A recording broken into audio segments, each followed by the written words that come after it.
We're going to be performing chest tube cleaning. So first, we're going to perform hand hygiene, provide patient with privacy, introduce ourselves, use the 2 patient identifiers, perform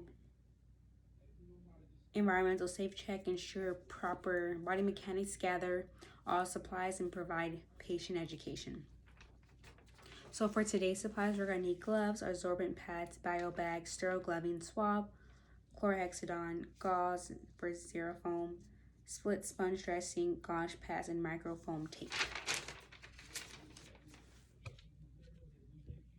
Now we're going to raise bed height and lower head of bed. We're going to assess closed chest drainage system. We're going to don gloves and put our mask on. From there, we're going to position patient on affected area. On unaffected area, place linen saver beneath the patient like we just did here. We're going to remove the dressing. And now we're going to assess. We're going to note color, consistency, and amount of drainage on dressing. And then we're going to discard the dressing. From there, we're going to observe test tube insertion. This test tube insertion site and look for redness, swelling, pain, subcutaneous aphasia, and unusual drainage. Now we're going to remove our gloves and perform hand hygiene and go ahead and set up a sterile fill. We're going to pretend this is a Xerofoam and place it next to the sterile field. Now we're going to put on sterile gloves and clean around insertion site. We're going to clean around the site with antiseptic.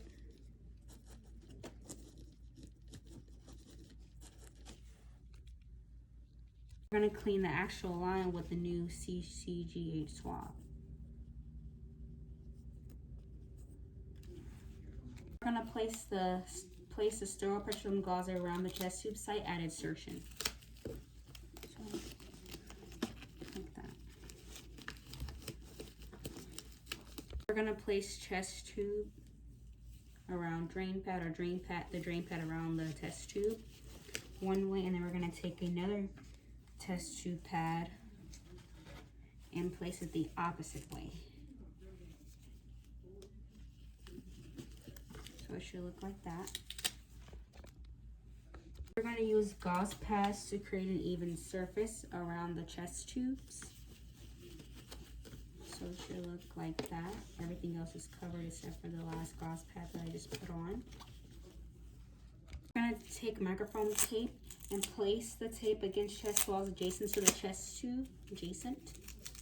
So it look like so.